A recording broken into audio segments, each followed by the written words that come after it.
ఎస్తేరు గ్రంథంలో మొదటి అధ్యాయం మనం చదువుకున్నాం. ఎస్తేరు కంటే ముందు రాణిగా ఉన్నటువంటి వష్తి గురించి తెలుసా? ఎస్తేరు, వష్తి ఇద్దరు ఈ గ్రంథంలో ఉన్నారు. ఎస్తేరు గ్రంథం అంతా ఎస్తేరు గురించే రాయబడుతుంది.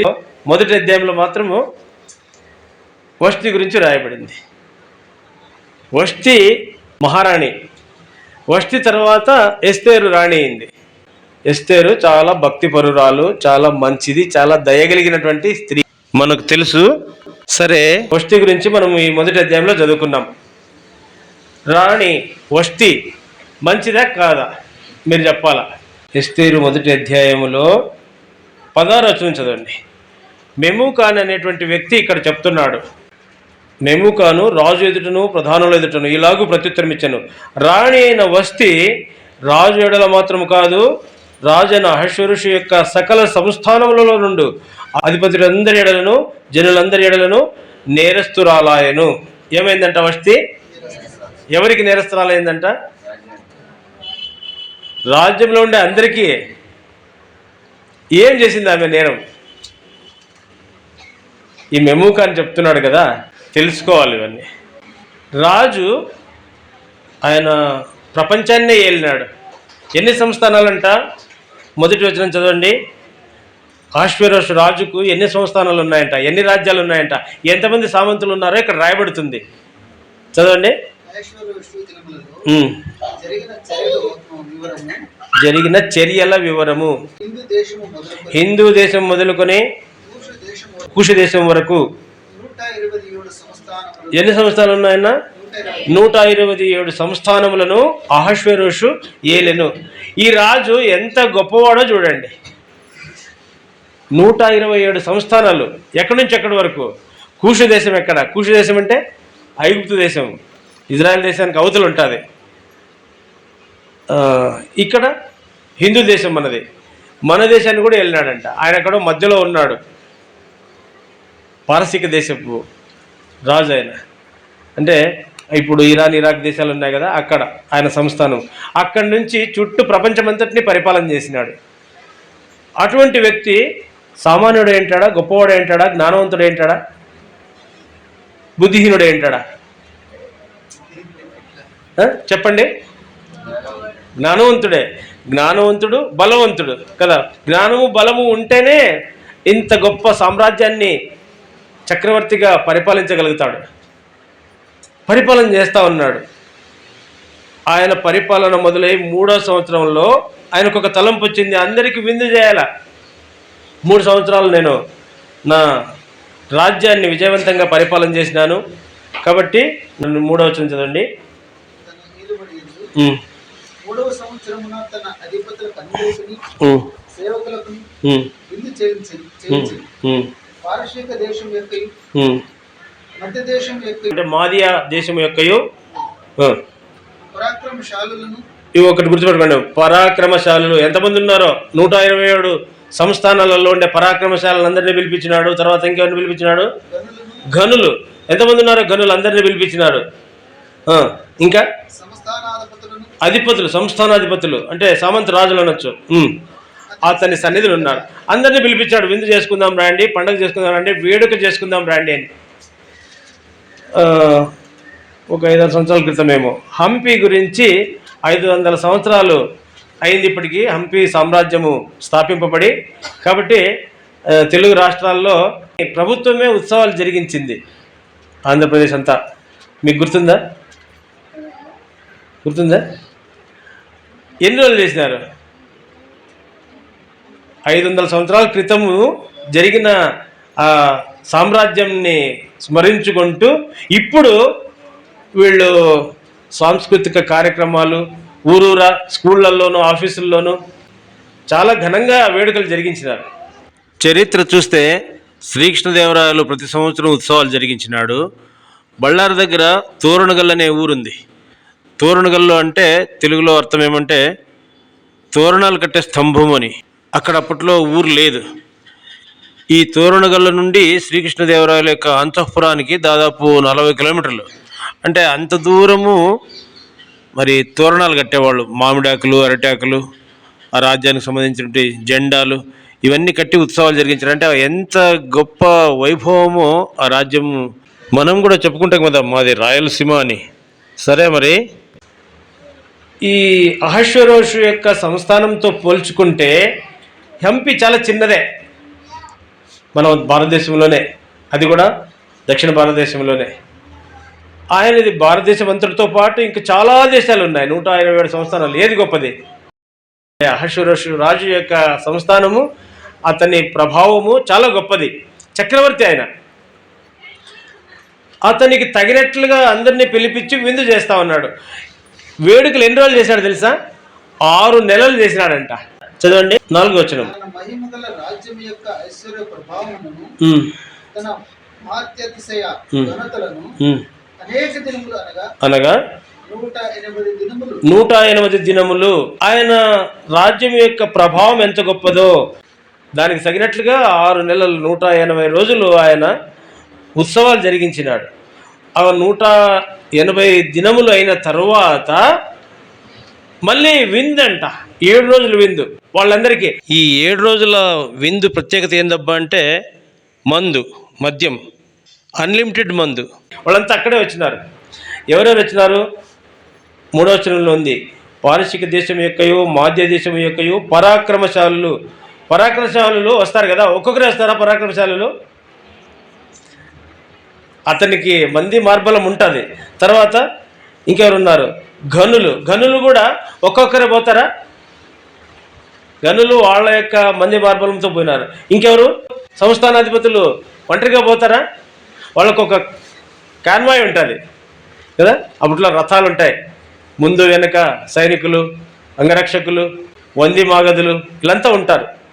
అందరు కలిసి చక్రవర్తి దగ్గరికి వచ్చినారు. వాళ్లకు 7 రోజులు విందు ఏర్పాటు చేసినాడంట. ఇప్పుడు చదవండి 5వ వచనం. ఆ దినములు గడిచిన తర్వాత రాజు షూషాను కోటలోనున్న అల్పులకేమి గనులకేమి జనులకు అందరికీ రాజు కోటలోని తోట ఆవరణములో 7 దినములు విందు చేయించెను. 7 దినములు విందు చేయించెను. 7 రోజులు విందు చేయించినాడంట. ఆ విందు జరిగిన స్థలము ఎక్కడంట? రాజు యొక్క కోటలోని తోట ఆవరణం అంట. అక్కడ అలంకారం చేసినారంట. 6వ వచనంలో రాయబడుతుంది.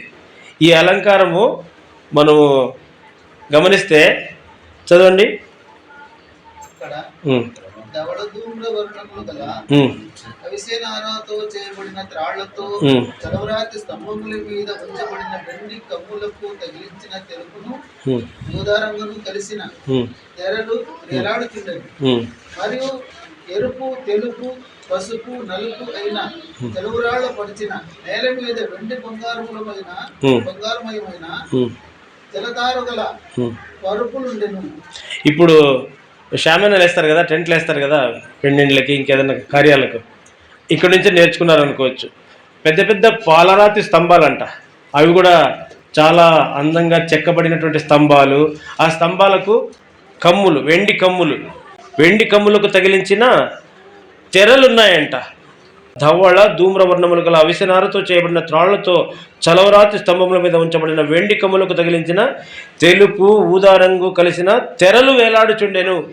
తెరలు ఈ మనము సైడ్ పరదాలు అంటాము, తర్వాత షామీనా అంటాము, గుడారాలు వేసుకుంటారు కదా ఏదన్నా ఫంక్షన్స్ జరిగించుకునేదానికి. అట్లాంటివి ఆ దినాల్లోనే. ఇవి చాలా విలువైన వస్త్రాలు, ఇవి విలువైన తెరలు. తర్వాత కింద చూస్తే నేల ఎట్లుందంట? మరియు ఎరుపు, తెలుపు, పసుపు, నలుపైన చలువరాళ్ళు పరిచిన నేల మీద వెండి బంగారమయమైన జలతారు పరుపులు ఉండేను. నేలంతా కూడా ఇట్లా నల్లబండలు కాదేసిండేది. అవి కూడా ఈ బండల గురించి చూస్తే, ఈ రాళ్ల గురించి చూస్తే ఎట్లాంటివంట? ఎరుపు, తెలుపు, పసుపు, నలుపు అయిన చలువరాళ్ళు. మనం ప్రకటన 21:18 చూస్తే పరలోకం గురించి, పరలోక పట్టణం గురించి అక్కడ రాయబడుతుంది. అక్కడేమో బంగారు వీధులంట, నేలంతా బంగారంట. పట్టణం యొక్క పునాదుల గురించి రాయబడుతుంది. ఇట్లాంటి రాళ్ళు, విలువైన రాళ్ళు. అట్లా రాళ్లతో ఆయన తన తోటలో ప్లాట్ఫారం పరిపించినాడంట. దాని మీద కూడా పరుపులు ఉన్నాయంట. బెడ్లు వేసుకుంటారు కదా ఇప్పుడు. ఎట్లాంటి బెడ్లు అంటే చూడండి, నేల మీద వెండి బంగారుమయమైన జలతారు గల పరుపులుండేను. జలతారు దేనికి వేసుకుంటారు? మామూలుగా పట్టు వస్త్రాలకు వేసుకుంటారు, ధరించే పట్టు వస్త్రాలకి, చీరలకు, పంచెలకు, విలువైన వస్త్రాలు తలపాగాలకు జలతారు వేస్తారు. వాళ్ళు పరుపులకే వేసినారంటే ఇంకా వాళ్ళ వస్త్రాలు ఏ రేంజ్లో ఉంటాయో మనకు ఊహించుకోవచ్చు. సరే, అంత ఘనంగా జరిగిస్తున్నటువంటి రాజు ఆయన ఎంత ఘనుడై ఉంటాడు? బుద్ధిమంతుడై ఉంటాడా? బుద్ధిహీనుడై ఉంటాడా? బుద్ధిమంతుడే కదా. బలవంతుడు, పరాక్రమవంతుడు, ఐశ్వర్యవంతుడు, బుద్ధిమంతుడు, ఖచ్చితంగా అనుమానం లేదు. కానీ ఈ వ్యక్తి ఈ 7 రోజుల తర్వాత 7వ రోజు ఒక ఆజ్ఞ ఇచ్చినాడు రాణికి. రాణిని పిలిచినప్పని చెప్పేసి తన నపుంసకుల అధిపతులకి చెప్పినాడు. చూడండి, వాళ్ళు తాగేది కూడా ఎట్లా తాగుతున్నారంటే, ఈ తాగేది ఇంపార్టెంట్. చూడండి, 7వ వచనం నుంచి చదవనా, 7, 8 2 ఉన్నాయి.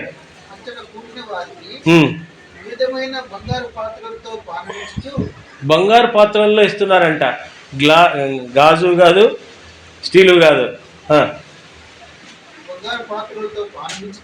ఏం పానం అది? ద్రాక్షరసం, మద్యం. రాజు స్థితికి తగినట్లుగా అధికంగా పోసినారు. రాజు ఆజ్ఞ ఇచ్చినాడంట, ఎవరికి ఎంత కావాలంటే అంత పోయండి. మామూలుగా ఇప్పుడు చూస్తూ ఉంటారు, లిమిట్లు ఉంటాయి. చిన్న చిన్న సీసాలు, పెద్ద పెద్ద సీసాలు, అంతే. ఒక సీసా అంటే ఓవర్ అయిపోతుంది. అప్పట్లో రాజు ఎట్లా చెప్పినాడంట, 8వ వచనం చదవండి. అధికం అంటే ఎంత అధికం అనేది ఇక్కడ దీంట్లో ఉంది. జరుగుటను బట్టి ఎవరును బలవంతం చేయలేదు, ఎవడు కోరినట్టుగా వానికి పెట్టవలని తన కోట పని వారికి రాజు ఆజ్ఞ ఇచ్చిండెను. ఎవరైనా ఎంత తీసుకోవచ్చు అంటే ఇంకా తాగే వాళ్ళకు ఎట్లుంటుంది, హద్దు లేదు. పోయేవయ్యా, రాజు చెప్పినాడు అనొచ్చు వీళ్ళు అంటారు. వాళ్ళు కూడా, దాసులు కూడా అడిగిందే తడవుగా ఏం మాట్లాడకుండా పోస్తా ఉన్నారు, అధికంగా పోస్తున్నారు. ఒక గ్లాసు అయితే వాళ్ళు 2 గ్లాసులు వేస్తున్నారు, తాగుతున్నారు, చక్కగా భోంచేస్తున్నారు. విందులు ఏమేమి వధించినారో తెలియదు, పొట్టేళ్ళు, ఎద్దులు, కోళ్ళు, ఇంకేమేమి వధించినారో దాని గురించి రాయబడలేదు. కానీ ద్రాక్షరసం గురించి రాయబడుతుంది. అధికముగా పోసినారంట, అధికంగా తాగినారు. ఎన్ని రోజులు? పొద్దు నుంచి సాయంత్రం వరకు తాగినారనుకోండి, మనిషి పరిస్థితి ఎట్లా ఉంటుంది? పడిపోతాంటారు కదా. ఏదో కంట్రోల్ చేసుకున్నారు అనుకో, ఇంకా తాగి అంటారు. 7 రోజులు తాపించినారు. 7 రోజులు వరుసగా తాగుతున్నారంటే మనిషి పరిస్థితి ఎట్లా ఉంటుంది? తాగిన వాడు నిలకడగా ఉండగలుగుతాడా? ఆలోచన వాడిది సక్రమంగా ఉంటుందా? తాగిన వాడు చక్కగా ఏదన్నా నిర్ణయం తీసుకోగలడా? మనం చూస్తూ ఉంటాం అక్కడక్కడ తాగిన వాళ్ళు ఏదేదో మాట్లాడుతుంటారు, కోపం వచ్చేటట్టుగా మాట్లాడుతూ ఉంటారు. తాగిన వాళ్ళతో సరిగ్గా మాట్లాడరు ఎవరు. అంటే ఎందుకు? తాగిన వాళ్ళు తమకు తెలియకుండానే కంట్రోల్ తప్పి ఏదేదో మాట్లాడుతూ ఉంటారు. అవునా కదా? సరే, ఇప్పుడు విషయానికి వస్తాం. ఈ పరిస్థితుల్లో రాజుకు ఒక ఆలోచన వచ్చింది. నా ఘనత చూసినారు నా సంస్థానంలో ఉన్నటువంటి ప్రధానులు, అధిపతులు, సామంతులు, నా దాసులు.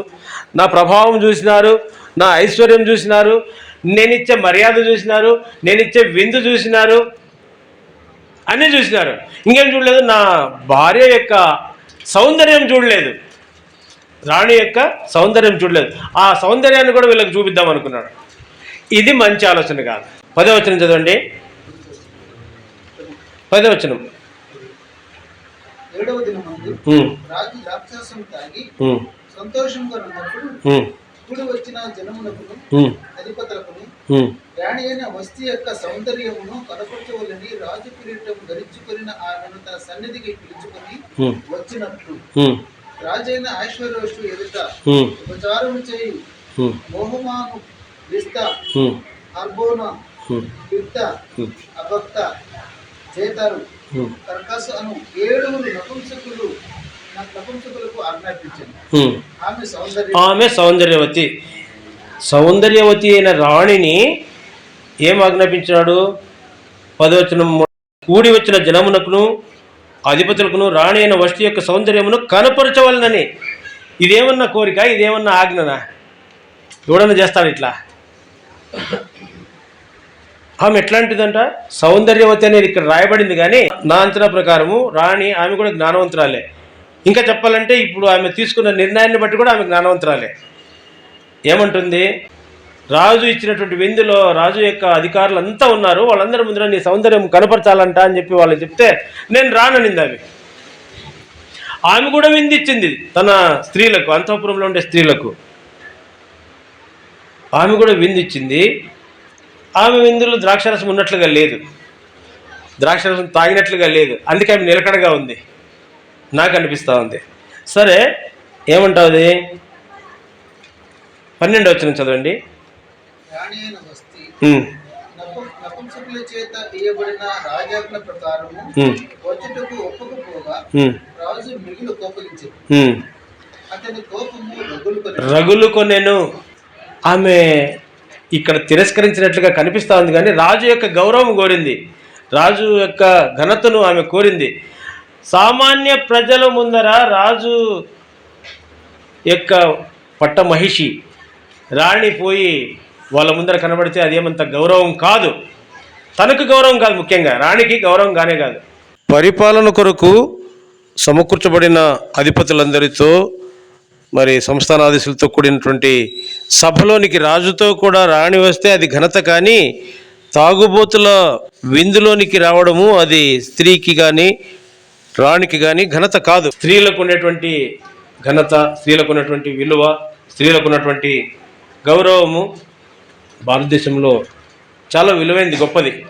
ఆ దేశంలో అక్కడ అట్లా లేదేమో, ఉంటుంది, ఏ దేశంలోనే కూడా ఉంటుంది. వీడు అట్లా తాగి తప్పు నిర్ణయం తీసుకున్నాడు.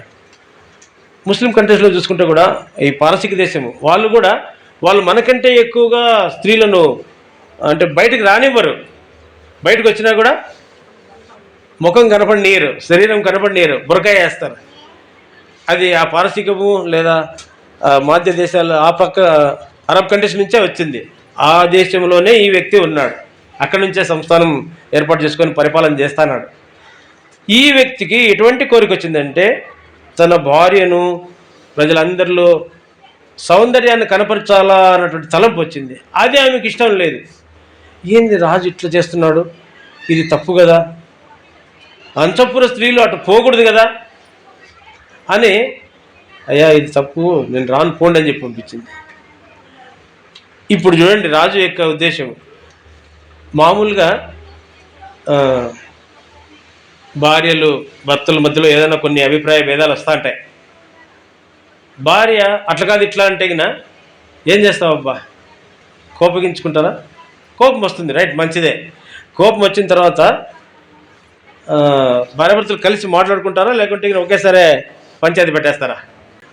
ఇద్దరు మాట్లాడుకొని సర్దుకుంటారు. తెగకపోతే అప్పుడు పెద్దల మధ్యలో సమస్యను పరిష్కరించుకునేదానికి తీసుకొస్తారు. ఇంకా ఇంతకుముందు చెప్తుంది, తాగుబోతుల వాళ్ళు ఏం కూడా అనుకుంటుంది. ఇప్పుడు తాగినాడు ఫుల్గా, అందరూ తాగినారు, అతను రాజు ఒకడే కాదు, ఎంతమంది తాగినారు? సంస్థానంలో ఉండే వాళ్ళంతా, కోటలో ఉండే వాళ్ళందరూ కూడా తాగినారు. ఎట్లా తాగినారు? ఇష్టానుసారంగా తాగినారు. 7 రోజులు తాగినారు. 7 రోజులు తాగినటువంటి వ్యక్తులు ఎట్లా ఉంటారు? ఇంకా వాళ్ళ కంట్రోల్లో ఉంటారా? వాళ్ళు ఎదురుకుపోతే నేను ఎట్లుంటాను, నా పరిస్థితి ఏంది అని చెప్పి ఆమె ఆలోచన చేసింది. ఆలోచన చేసి తర్వాత మాట్లాడదాంలో అనుకుంటుంది. ఆ అవకాశం ఆమెకి ఇవ్వలేదు రాజు. ఈ తొందరపడి అందరినీ పిలిపించినాడు. చూడండి 14వ వచనం. అతడు కాలజ్ఞానులను చూచి రాణి అయిన వష్టి రాజైన అహశ్వరోషును నేను నపుంసకుల చేత ఇచ్చిన ఆజ్ఞ ప్రకారం చేయకపోయినందున ఆమెకు విధిని బట్టి చేయవలసినదేమని వారిని అడిగాను. ఇది అడగాల్సిన అంశమా? నీ కుటుంబం విషయము వేరే వాళ్ళని అడగడం ఏంది? వాళ్ళు నీకు మంత్రులే, నీకు సలహాదారులే, వాళ్ళు సర్దారులే.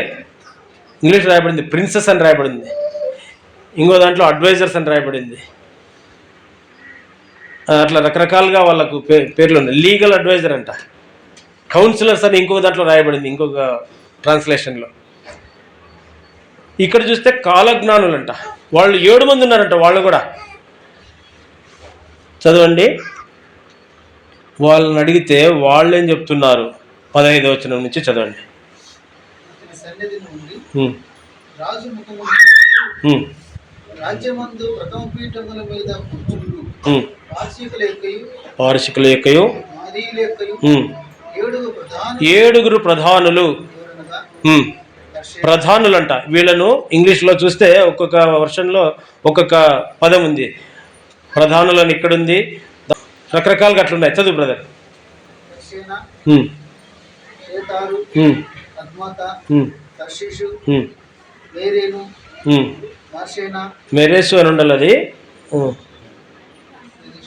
ఉమ్. మర్సేనా వర్షేనా ఆ, మేముకాను అనువారు. అనువారు. ఉమ్. ఎంతమంది? 7 మంది ఉన్నారు. వాళ్ళల్లో ఒకడు మాట్లాడుతున్నాడు. 16వ వచనం. మేముకాను ఉమ్. రాజు ఎదుటను ప్రధానుల ఎదుటను ఇలాగూ ప్రత్యుత్తరమిచ్చాడు. ఆగు.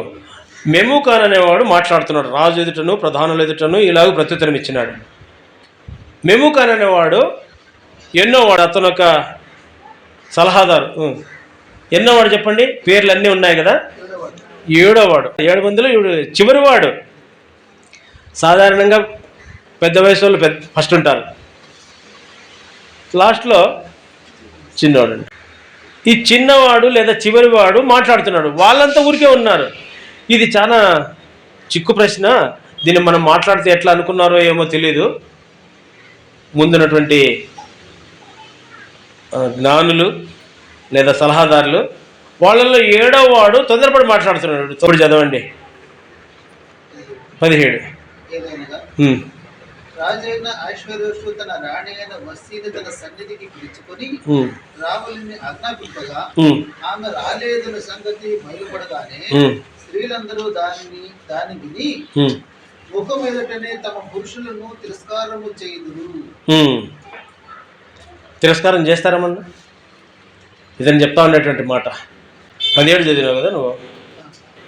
16లో రాణి అయిన వష్టి రాజు ఎడల మాత్రం కాదు, రాజు అయిన అహష్వేరోషు యొక్క సకల సంస్థానాల్లో ఉండు అధిపతులందరి ఎడల, జనులందరి ఎడలను నేరస్తురాలు. ఆయన ఎట్లా నేరస్తురాలని మీకేమన్నా అనిపిస్తుందా? ఇప్పుడు తాగుబోతుల మధ్యలోకి నేను రాను అనింది, అది నేరమా?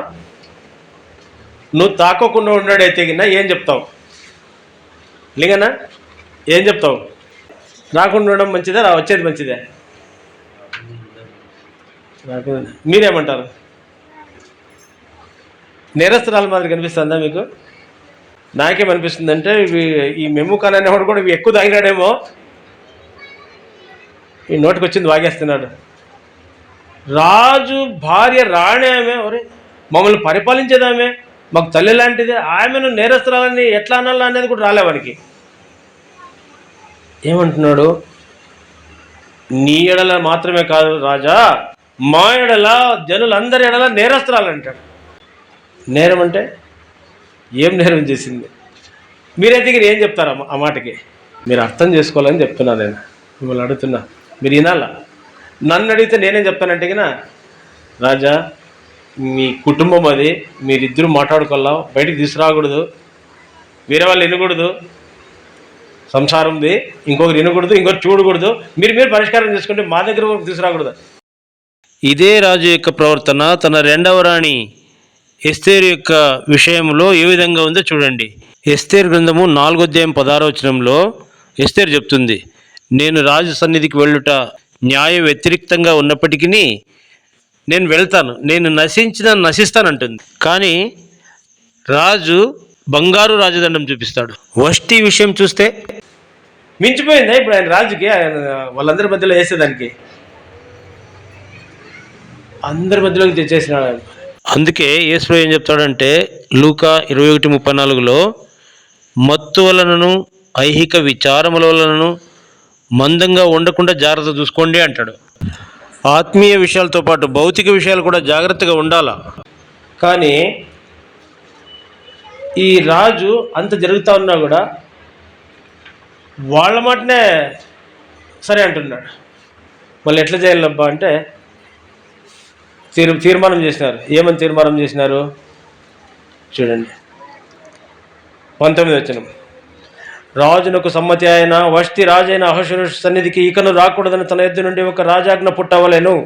అది తప్పకుండానట్లు పారసీకుల యొక్కయు మాదేల యొక్కయు న్యాయము చొప్పున నియమింపవలను. మరియు వష్టి కంటే యోగ్యురాల్ని రాణిగా తాము చేయవలెను అంటున్నారు. రాజా, ఇంక ఈ పొద్దుతో చాలా ఏమది, నీ మాట వినలేదు కదా, ముందు ఆమెను తొలగించేసేయి, ఎక్కడైనా అడవుల్లోకి పంపించేసే అన్నారేమో. నీ ముందుకు మాత్రము రాకూడదు. నీ ముందుకు రాకూడదు అంటే ఇంకా అంతఃపురంలో పెట్టుకుంటారు ఆమెను. రాజు అంతఃపురంలో ఉండేది, అంతఃపురంలో ఉండకూడదని తరిమేసినారు.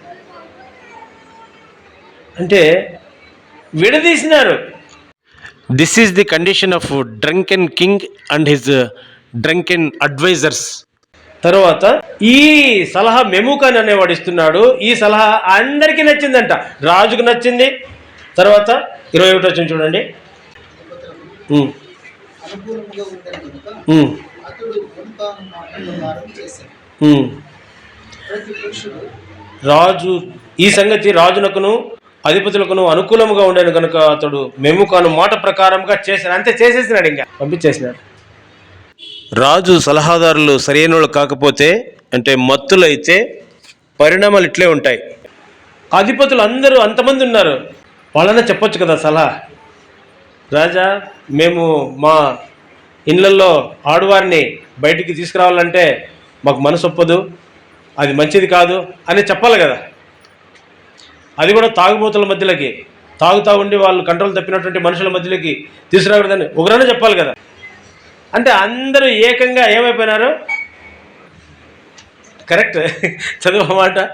రోమా 3:10 అంటే ఇక్కడ జరిగింది మనము గుర్తుపెట్టుకొని మనం నేర్చుకోవాలి. కొంత మన జీవితంలో కూడా ఏదైనా కొన్నిసార్లు పొరపాట్లు జరగవచ్చు. అక్కలలో జరగచ్చు, అన్నలలో జరగచ్చు. అన్నలలోనే ఎక్కువ జరుగుతుంటాయి, అక్కలలో కూడా జరగచ్చు. ఎందుకంటే ఏమంటాడు ప్రభు, స్త్రీ బలహీనమైన ఘటము అని చెప్తాడు, దాన్ని కాపాడుకోవాలంటాడు. ఈ రాజు దీంట్లో రాయబడింది ఎస్తేరు గ్రంథంలో మొట్టమొదటి అధ్యాయంలోనే, ఈ వ్యక్తి చేసినట్లుగా మనం చేయకూడదు. ఈ వ్యక్తి ఏం చేసినాడు? తాను ఆలోచన కోల్పోయినాడు, విచక్షణ కోల్పోయినాడు. యేసుప్రభు అంటాడు ఏకశరీరం అంటాడు భార్యాభర్తలను కదా కదా. ఆ సంగతి కూడా మర్చిపోయినాడు ఆయన. ఆది కాండంలోనే చెప్పినాడు, అది ఆదాము నుంచి అందరికీ వస్తూనే ఉంటుంది ఆ మాట, అది నేర్పిస్తూనే ఉంటారు. ఇతనికి నేర్పించుంటారు, సామాన్యులకి నేర్పిస్తారు, రాజుకి నేర్పించిండ్రా? ఈ సమయంలో మర్చిపోయినాడు ఆయన. ఎందుకు అంటే ఈ మద్యపానం వలన విచక్షణ కోల్పోయినాడు. దాంట్లో సలహా అడిగినాడు. సలహా ఇచ్చినాడు ఏమన్నా మంచోడా అంటే పెద్దోడు ఇవ్వలే, చిన్నోడు ఇచ్చినాడు. చిన్నోడు ఏమన్నా మంచిది ఇచ్చినాడంటే ఇది ఎట్లాంటి సలహా? మంచి సలహానా చెడ్డ సలహానా? మంచి ఆలోచన చెడ్డ ఆలోచన?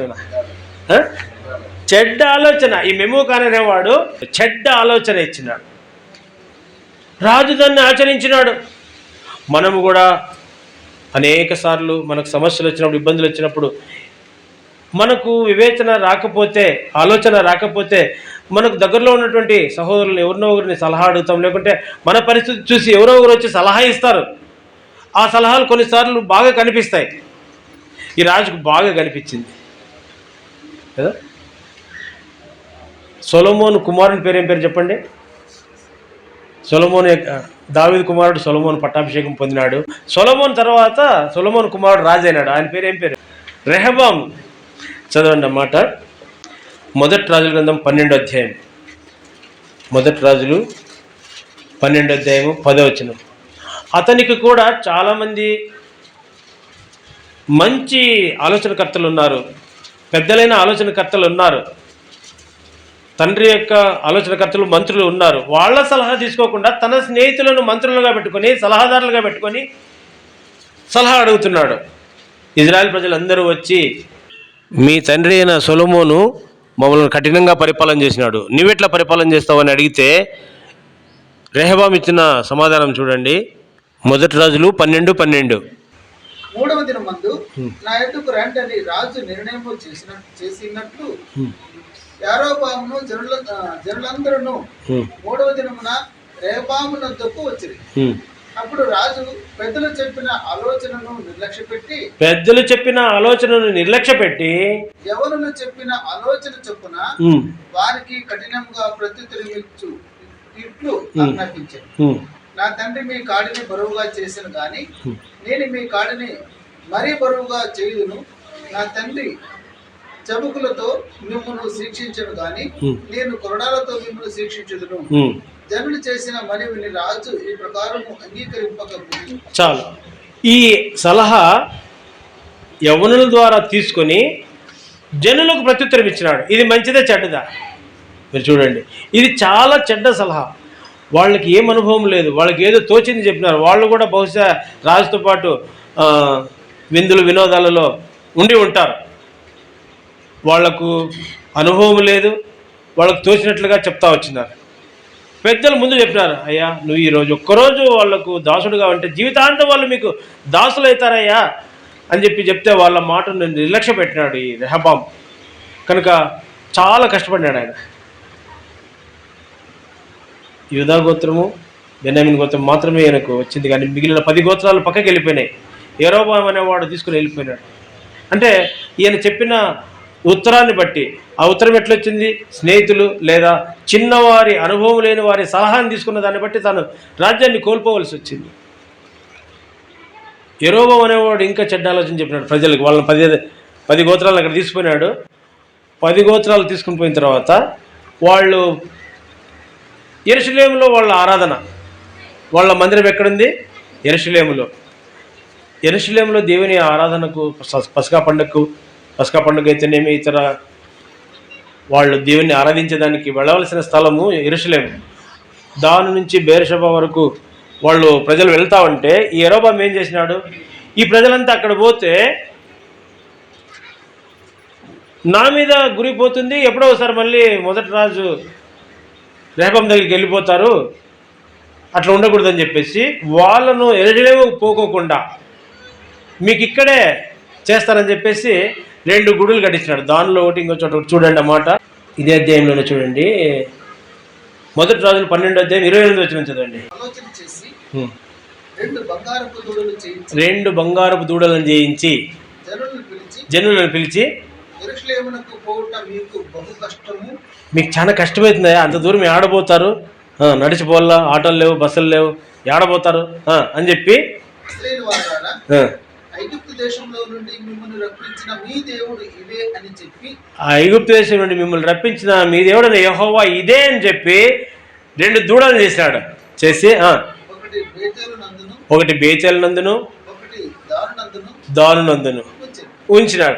ఇంకా వాళ్ళు మీరు ఇక్కడే చేసుకోండి అయ్యా అని చెప్పేసి ప్రార్థనకి ఇక్కడికి పోండి అని చెప్పేసి వాళ్ళను డివైడ్ చేసి పెట్టేసినాడు. వాళ్లకు ముందు నుంచి ఉన్నటువంటి పద్ధతిని మార్చేసినాడు, వాళ్ళ గురి మార్చేసినాడు, వాళ్ళ యొక్క మరి ఆసక్తిని ఇంకొక వైపుకు మళ్ళీ ఇచ్చినాడు, భక్తిని ఇంకొక వైపుకు మళ్ళీ ఇచ్చినాడు. ఆత్మస్వరూపి అయినటువంటి దేవుణ్ణి ఆరాధన చేయకుండా, నిజమైన దేవుని ఆరాధన చేయకుండా దూడలు పెట్టినాడు. ఇట్లాంటి వాళ్ళు కూడా ఉంటారు. ఈ యెరోబాము కూడా ప్రజలకు చెడు సలహా ఇచ్చినాడు, చెడు నడత నడిపించినాడు. కనుక మన యొక్క జీవితములలో మనకు ఎదురయ్యే సమస్యలలో ఏ ఆలోచన ఎవరు చెప్తారు, ఎటువంటి ఆలోచన అది మంచిదా కాదా అని చూసుకో. మంచి ఆలోచనలు ఇచ్చేవాళ్ళు ఉన్నారు, చెడు ఆలోచనలు ఇచ్చేవాళ్ళు ఉన్నారు. రెహబాముకు చూస్తే పెద్దలు మంచి ఆలోచనలు ఇచ్చినారు. ఈ అహష్వేరోషు రాజు యొక్క మంత్రులలో, ప్రధానులలో పెద్దవాళ్ళు ఉన్నారు, అనుభవస్తులు ఉన్నారు. వాళ్ళు ఊరికే ఉన్నారు. వాళ్ళు చెప్పకముందే తొందరపడి ఈ చిన్నవాడైనటువంటి మెముకా అని చెప్పినాడు. అతని మాట విన్నాడు. కొంచెం ఉండయా, పెద్దవాళ్ళు ఏం చెప్తారని ఆగాల్సిందే. మనము కూడా ఎవరు పడితే వాళ్ళ సలహాలు తీసుకోవచ్చు, కానీ ఆలోచన చేయాలి ఏది మంచిది. ఇంకా కొంతమంది పెద్దవాళ్ళని, అనుభవస్తుల్ని మనం అడగాలి. అప్పుడు భౌతికంగా కానీ ఆత్మీయంగా కానీ మనము నష్టపోకుండా ఉంటాము. భౌతికంగా కానీ ఆత్మీయంగా కానీ మనము ఆశీర్వదించబడే వారుగా ఉంటాం. యోబు గ్రంథంలో యోబు భార్య సలహా ఇస్తుంది ఒకటి. యోబు ఎంతో భక్తివంతుడు, యోబు ఎంతో మరి ఘనమైన వాడు. ఈ రాజు మాదిరే ఆయన కూడా ఐశ్వర్యవంతుడు, ఆయన ప్రభావం కలిగినటువంటి వ్యక్తి. దేవుడు పరీక్ష పెట్టినప్పుడు సమస్తమును కోల్పోతాడు. పిల్లలను, ఆస్తిని అంతా ఒక్కరోజే కోల్పోయినప్పుడు, తర్వాత ఆరోగ్యాన్ని కూడా మొత్తినప్పుడు ఆయన బుడిదలో వచ్చి గోక్కుంటా కూర్చుంటే భార్య వస్తుంది. ఏమంటారు చెప్పండి? చదవండి అన్నమాట. 2వ అధ్యాయం యోబు గ్రంథం 9వ వచనం. అతని భార్య వచ్చి, నీవు ఇంకనూ యథార్థతను వదలకుందువా? దేవుని దూషించి మరణము కమ్మనేను. అందుకతడు, చూడండి, దేవుని దూషించి మరణంగా. చాలామంది సమస్యలు వచ్చినప్పుడు, ఇన్ని సమస్యలు వచ్చినా నీకు సిగ్గులేదని మందిరానికి ఇంకేంటికి పోతావు, విడిచిపెట్టి అంటారు. నేను చూసినాను అట్లా వాళ్ళని. ఒక సహోదరి, ఆమె బాధలో ఉంది. ఏమ్మా, మీ దేవుడు నిజమైన దేవుడు అంటే మేము కాపాడుతుండే కదా, విడిచిపెట్టు, ఏం పోతావు అని చెప్తే ఆమె ఎంత మంచి విశ్వాసి. నేను చూసిన సహోదరి, మా దేవుడు నమ్మకమైన వాడు, ఒకవేళ ఇది ఇచ్చినా పర్లేదు, ఇప్పన పర్లేదు, నష్టమైన పర్లేదు, నేను దేవుని ఇడిచలేదని ఇడిచలేదు ఆమె. కనుక అట్లా వాళ్ళు ఉంటారు, నష్టపరిచే వాళ్ళు ఉంటారు, లేదా కష్టపెట్టేదానికి చెడు సలహాలు ఇచ్చేవాళ్ళు ఉంటారు, ఉద్దేశపూర్వకంగా చెడు సలహాలు ఇచ్చేవాళ్ళు ఉంటారు, తమకు తెలియకుండానే చెడు సలహాలు మంచిదనుకుని చెడు సలహా ఇచ్చేవాళ్ళు ఉన్నారు. ఈ మెమోకాన్ దృష్టిలో అది చాలా మంచిది, మిగిలిన వాళ్ళ దృష్టిలో కూడా చాలా మంచిదే. కనుక మనము మన యొక్క పరిస్థితి చూస్తే మన ఇంట్లో వాళ్ళు కూడా కొన్నిసార్లు తప్పుదారి పట్టిస్తుంటారు. అహజ్య రాజు ఉన్నాడు. అహజ్య రాజు యొక్క తల్లి అతల్య, ఆమె కూడా చెడు నేర్పించిందంట. చూడండి ఆ మాట, 2వ దినవృత్తాంతములు 22వ అధ్యాయము 1 నుంచి. అహజ్య రాజు గురించి. అరేబీయులతో కూడా దండు విడే చోటికి వచ్చిన వారు పెద్దవారినందరినీ చంపారు కనుక యెరూషలేము కాపురస్తులు అతని కడగొట్టు కుమారుడైన అహజ్యాను అతనికి బదులుగా రాజును చేసి. 3వ వచనం. రాజు చేసినారు, ఇప్పుడు రాజు అయినాడు. దుర్మార్గముగా ప్రవర్తించుటకు అతని తల్లి అతనికి నేర్పుచూ వచ్చింది. ఈ అహజ్య రాజు దుర్మార్గముగా ప్రవర్తించేదానికి ఎవరు నేర్పిస్తా వచ్చినారంట? తల్లి నేర్పిస్తూ ఉందంట. ఇది ఎక్కడ సంగతి? ఇది తల్లిదండ్రులు మంచి నేర్పిస్తారు కదా, చెడు నేర్పించే తల్లులు కూడా ఉంటారంట. ఇక్కడ ఒక ఆయన ఉంది. మనము మన పిల్లలకు ఏం నేర్పించాలా, ఎట్లా నేర్పించాలా, దీనిని బట్టి మనం తెలుసుకోవాలి. దేవుని ఆశీర్వాదానికి పొందేటట్లుగా మనం పిల్లలను నడిపించాలా, నేర్పించాలా. చెడు సలహాలు ఇవ్వకూడదు. సంఖ్యాకాండంలో ఇంకో కొంతమంది ఉన్నారు చూడండి. సంఖ్యాకాండము 31వ అధ్యాయం 16వ వచనంలో చెడు సలహాలు ఇచ్చినటువంటి వారు. పేరు విషయంలో ఇశ్రాయేలుల చేత యెహోవా మీద తిరుగుబాటు చేయించిన వారు వీరు కారా? బిలాము అనేటువంటి వ్యక్తి ప్రవక్త. ఆయన డబ్బు, ఘనత ఆశించి ఇజ్రాయెల్ ప్రజలకు విరోధంగా శపించేదానికి పోయినాడు. బయలుపేరుకు వెళ్ళినాడు. అక్కడ ఇజ్రాయెల్ ప్రజలు పాపం చేసేదానికి కారణమైనాడు. వాళ్ళు ఇజ్రాయెల్ ప్రజలను ఎంత పాపానికి అలవాటు చేశారంటే దేవుని కోపం రగులుకొని వాళ్ళని చంపేయడంత కోపం వచ్చేసింది. అనగా దేవుని దృష్టిలో చాలా ఉగ్రతకు గురయ్యేటట్లుగా ప్రేరేపించే వాళ్ళు కూడా ఉంటారు. చెడు సలహా పైకి అవి మంచిగా కనిపిస్తాయి, వాళ్ళకేమో అబ్బా ఇది ఇంత మంచి సంతోషము, ఇది ఎంత మంచి సుఖము, ఇది ఎంత మంచి లాభము అనేటట్టుగా ఉంటుంది. కానీ లోక దృష్టిలో, మనుషుల దృష్టిలో ఎట్లన్నా ఉంది కాక దేవుని దృష్టిలో అది చెడుగా ఉండకూడదు. దేవుని దృష్టిలో చెడు చేసినారు వాళ్ళు. ఈ బిలాం అనేటువంటి వాడు అట్లా ప్రేరేపింపజేసినాడు. కనుక మనము ఎటువంటి ప్రేరేపణకు లొంగుతున్నామో, ఎటువంటి ప్రేరేపణను స్వీకరిస్తున్నామో అది పరీక్ష చేసుకునే వరకు ఉండాలి. చెడు సలహానా మంచి సలహానా అని ఎట్లా తెలుస్తుంది? అది మనకు దావీదు అంటాడు కీర్తనల్లో, నీవే నాకు ఆలోచనకర్త అంటాడు. చూడండి కీర్తన 16వ అధ్యాయం 7వ వచనం. రాత్రి గడియలలో నా అంతరంతర్యము నాకు బోధించుచున్నది. సదాకాలము యెహోవా యందు చింతించుచున్నాను. ఎవరంటే ఆలోచనకర్త? ఆయనకి దేవుడే ఆలోచనకర్త. విశ్వాసులు కూడా ఉంటారు. మోషేకు ఒక ఆలోచన ఇచ్చినాడు. మోషే ఇజ్రాయెల్ ప్రజలను న్యాయం తీరుస్తా ఉంటే 6 లక్షల మందిని నడిపిస్తూ ఉంటే దారిలో ఆయన చాలా నలిగిపోతా అంటే వాళ్ళ మామ చూసినాడు, ఇత్రో రఘుయేల్ చూసి ఆయనకు ఒక ఆలోచన ఇచ్చినాడు, నువ్వు ఇట్లా చేయి ఇట్లా చేయి అని చెప్పేసి. నిర్గమకాండం 18:21 చూడండి. నిర్గమకాండము 18:21.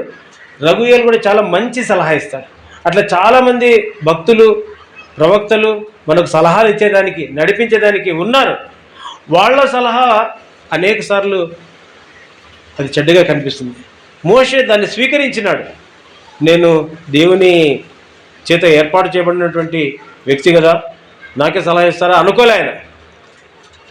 వాళ్ళ మామ పెద్దవాడు, ఆయన అనుభవంతో చెప్పినటువంటి సలహా తీసుకుని ఆయన క్షేమం పొందినాడు. అదే విధానం ఇప్పటి వరకు ప్రపంచమంతా కూడా మరి కుటుంబాల్లో అయితేనేమి, ఏదైనా చిన్న చిన్న సంస్థలు అయితేనేమి, ప్రభుత్వంలో అయితేనేమి ఆ సలహా ప్రకారము పరిపాలన కొరకై పాటిస్తూ ఉన్నారు. ఆ సలహా ప్రకారమే అహశ్వేరోషు రాజు కూడా 7 మంది మంత్రులను లేదా జ్ఞానులను సలహాదారులను పెట్టుకున్నాడు. మనుషులు మనకు ఎన్నైనా సలహాలు ఇవ్వచ్చు, మనం అడిగితే ఇస్తారు, అడగకపోయినా ఇస్తారు. అయితే ఆ ఆలోచన సరైనదా కాదా అనేది దావీదు చెప్పినట్లుగా దేవుణ్ణి అడగాలి. 16వ అధ్యాయంలో 7వ వచనంలో చెప్తారు కదా, దేవుణ్ణి అడగాలి. ఇంకా అంటాడు, ఇదే దావీదు 73వ అధ్యాయం చూడండి, కీర్తన 73వ అధ్యాయము 24వ వచనం. అక్కడ కూడా అంటాడు, యెహోవా నా ఆలోచనకర్త అంటాడు.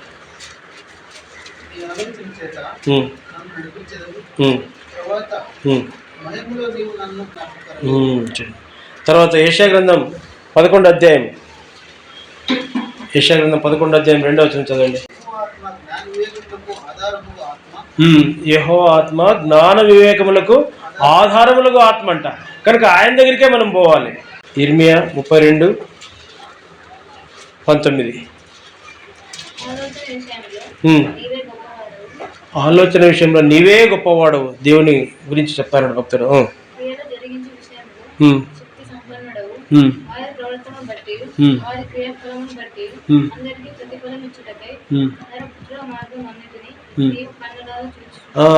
ఎవరెవరు ఏ ఆలోచన ఇస్తున్నారో, ఎవరెవరు ఏ మార్గంలో నడుస్తున్నారో అందరినీ చూసి అందరికీ ప్రతిఫలం ఇచ్చే దేవుడు ఆయనే.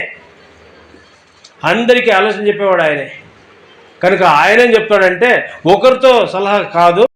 ఆ అహశ్వేరోషు రాజు ఒక సలహాతోనే, అది కూడా చిన్నవారి సలహాతోనే చెడిపోయినాడు. రెహబాము కూడా అట్లా చిన్నవారి యొక్క సలహా తీసుకుని చెడిపోయినాడు. చాలామంది అట్లా చెడిపోయినారు. నువ్వు అట్లా ఉండకూడదు. చదవండి సామెతల గ్రంథము 11వ అధ్యాయం 14వ వచనం.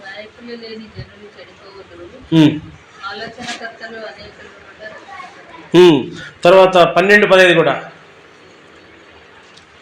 సామెతలు 12:15.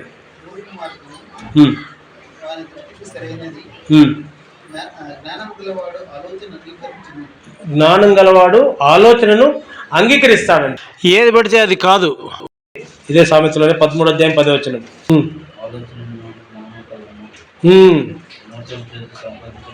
ఆలోచన వినవానికి ఏం కలుగుతుందంట? జ్ఞానం కలుగుతుందంట. 15వ అధ్యాయం 22వ వచనం చదవండి.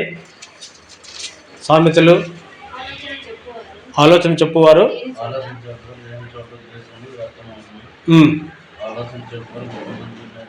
బహుమంది ఉన్నాడలా ఉద్దేశములు దృఢపడతాయంట.